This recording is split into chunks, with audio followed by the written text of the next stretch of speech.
हरे कृष्ण। मासा नाम मार्ग शीर्षो अहम।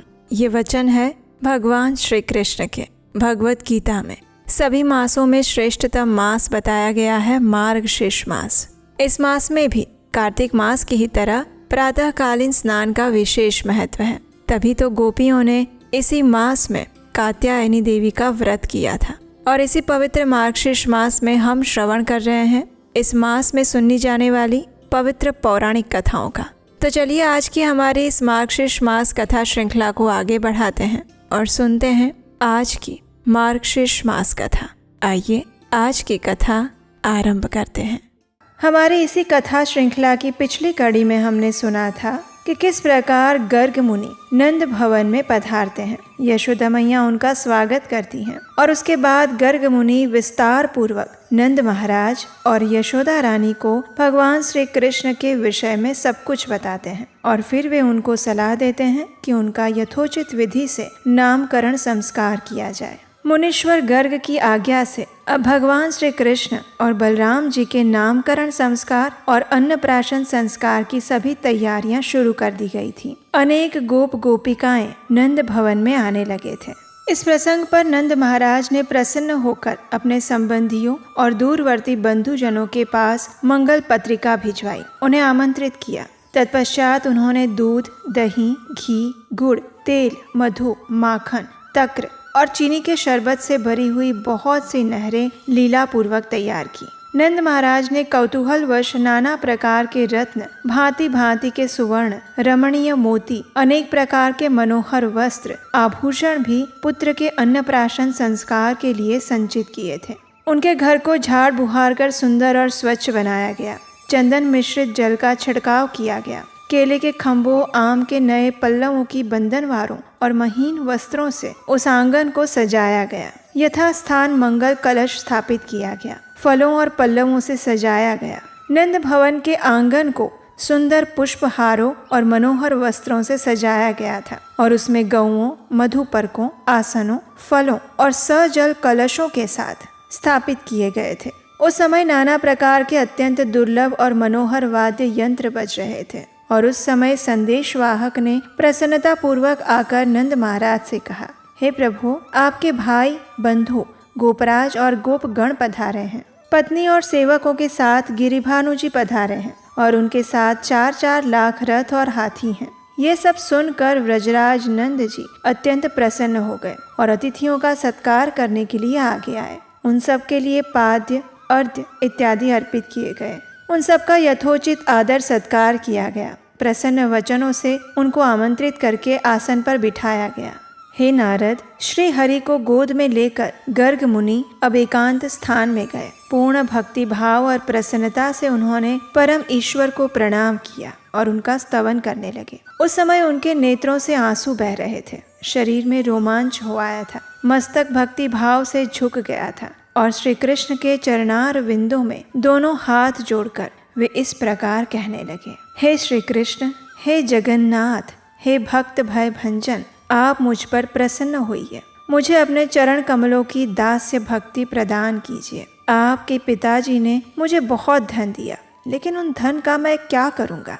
आप मुझे अपनी अविचल भक्ति प्रदान कीजिए। सिद्धियों में, योग साधना में, अनेक प्रकार की मुक्तियों में, तत्व ज्ञान में और अमरत्व में मेरी कोई रुचि नहीं है। इंद्रपद, मनुपद, चिरकाल तक स्वर्ग लोक रूपी फल के लिए भी मेरे मन में कोई इच्छा नहीं है। मैं तो आपके चरणों की सेवा छोड़कर और कुछ नहीं चाहता। सालोक्य, सार्ष्टि, सारूप्य, सामीप्य और एकत्व, ये 5 प्रकार की मुक्तियां भी मुझे नहीं चाहिए। मैं आपके चरणों की सेवा छोड़कर कुछ भी ग्रहण नहीं करना चाहता।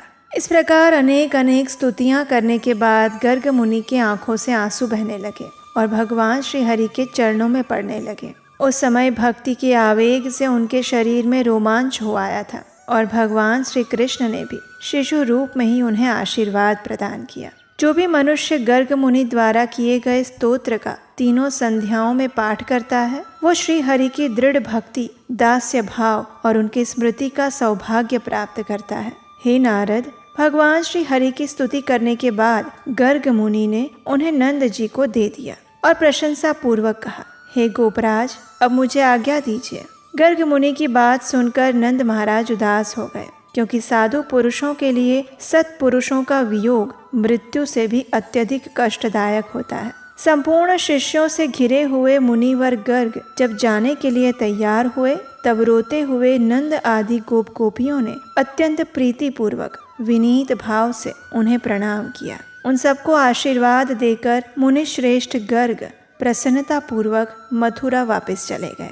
और उसके बाद सभी लोग अपने अपने घर पर प्रसन्नता पूर्वक और संतुष्टि पूर्वक वापस चले गए। हर्ष से भरे हुए नंद महाराज और यशोदा रानी दोनों ही दंपति बाल कृष्ण को गोद में लेकर कुबेर भवन के समान अपने रमणीय और भव्य भवन में रहने लगे। और इस प्रकार वे दोनों बालक शुक्ल पक्ष के चंद्रमा की भांति बढ़ने लगे। अब धीरे धीरे वे दोनों बालक गौओं की पूंछ और दीवार पकड़कर खड़े होने लगे थे। प्रतिदिन आधा या फिर चौथाई शब्द बोल पाते थे। आंगन में चलते हुए उन दोनों को देखकर उनके माता पिता का हर्ष बढ़ने लगा। घर और आंगन में घुटनों के बल से चलने फिरने लगे। संकर्षण की अवस्था बालक श्री कृष्ण से 1 साल अधिक थी और वे दोनों भाई माता पिता का आनंद बढ़ाते हुए बड़े होने लगे। अब धीरे धीरे वे दोनों बालक गोकुल में विचरण करते हुए अच्छे प्रकार से चलने में समर्थ हो गए थे। अब वे स्फुट वाक्य भी बोल रहे थे।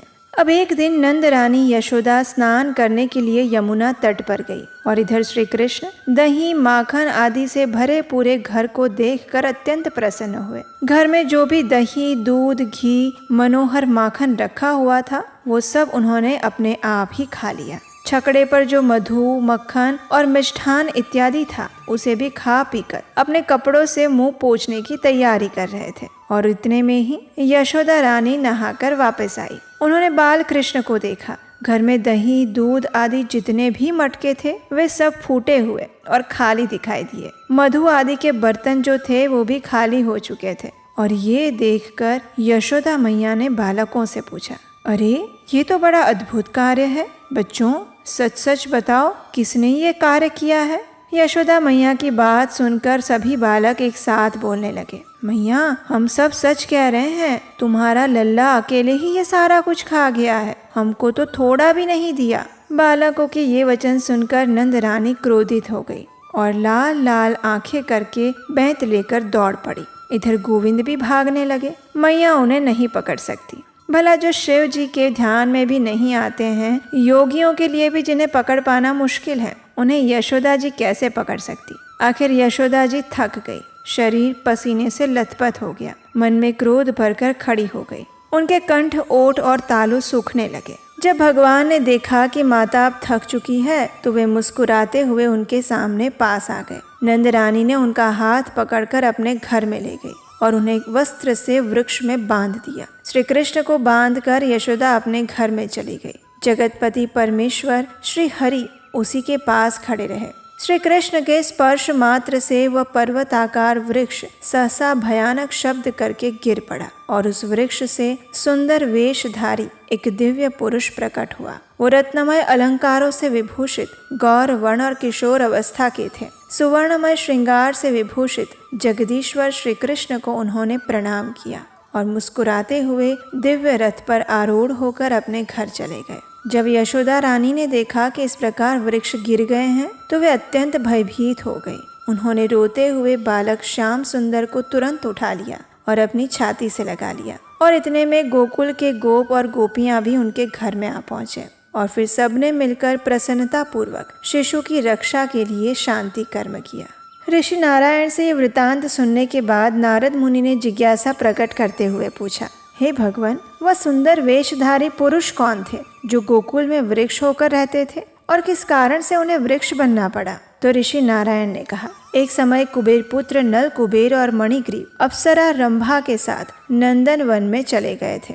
वहां उन्होंने अनेक प्रकार से विहार किए और उसी समय महर्षि देवल वहां से निकले। उनकी दृष्टि नल कुबेर मणिग्रीव और रंभा पर गई। इधर मुनि को देखकर भी उनके अंदर कोई सम्मान नहीं दिखाई दिया और ना ही उन्होंने मुनि को प्रणाम किया। वे उस समय निर्वस्त्र थे।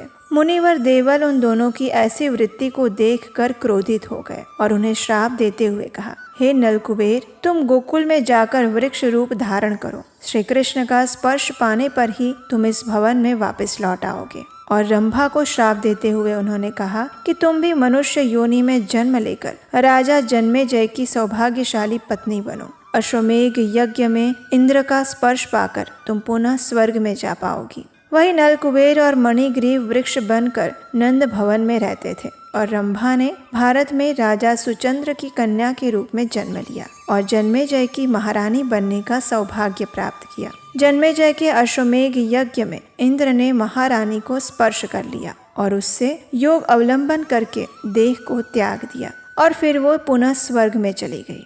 तो इस प्रकार मैंने अर्जुन वृक्ष के भंग होने और नल कुबेर मणिग्रीव तथा रंभा के श्राप मुक्त होने का सारा वृत्तांत कह सुनाया है। हे नारद मुनि, श्री कृष्ण का पुण्यदायक चरित्र जन्म मृत्यु और जरा का नाश करने वाला है। इसके श्रवण मात्र से ही मनुष्य की परम उच्च गति प्राप्त हो जाती है। और इस प्रकार कहते हुए ऋषि नारायण ने अब भगवान की अगली कथा सुनाना आरंभ किया और उस कथा का श्रवण हम करेंगे हमारी इसी मार्गशीर्ष मास कथा श्रृंखला की अगली कड़ी में।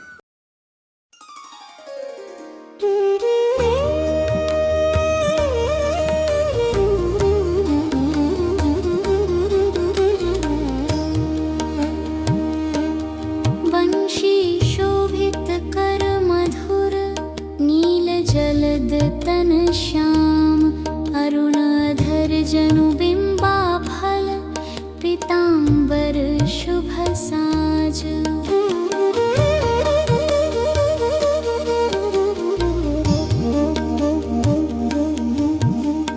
जय मनमोहन मदन छवि कृष्ण चंद्र महाराज। करहु कृपा है रवि तनय राखहु जन की लाज। जय यदुनंदन जय जगवंदन जय वसुदेव देवकी नंदन जय यशोदा सुत नंद दुलारे। जय प्रभु भक्तन के दृगतारे। जय नट नागर नागन थैया कृष्ण कन्हैया चरैया।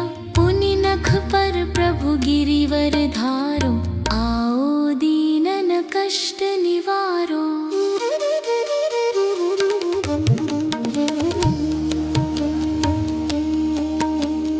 वंशी मधुर अधर धरि तेरी होवे पूर मनोरथ मेरो। आओ हरि पुनि माखन चाखो आज लाज भारत की राखो। गोल कपोल चिबुक अरुणारे मृदु मुस्कान मोहिनी डारे। रंजित राजीव नयन विशाला मोर मुकुट वैजयंती माला। कुंडल श्रवण पीत पट आछे कटिकिम कणी काछन काछे। नील जलज सुंदर तनु सोहे छवि लखी सुर नर मुनि मन मोहे। मस्तक तिलक अलक घुंघराले आओ कृष्ण बांसुरी वाले। करि पय पान पुतन हितारयो अका बका कागा सुर मारयो।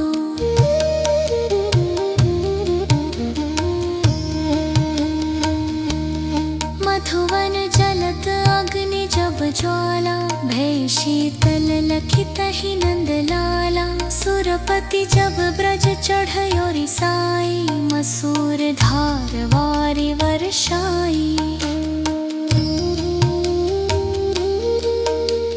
लगत लगत ब्रज चहल बहायो गोवर्धन नख धारि बचायो। लखिय सुदा मन भ्रम अधिकाई मुख मह 14 भुवन दिखाई। दुष्ट कनस अति उधम मचायो कोटि कमल जब फूल मंगायो। नाथि काली यही तब तुम लीन्हे चरण चिन्ह दे निर्भय किन्हे। करि गोपिन संग रास विलासा सबकी पूर्ण करी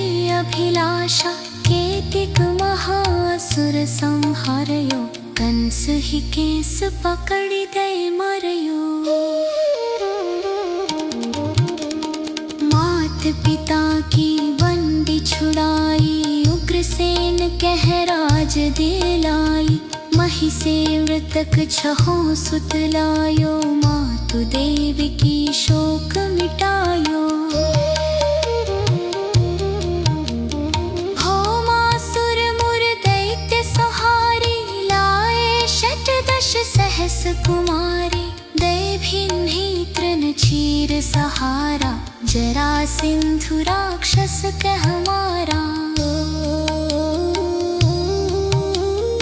असुर बकासुर आदिक मारयो, भक्तन के तब कष्ट निवार्यो। दीन सुदामा के दुख टार्यो, तंदुल 3 मूठ मुख डारयो।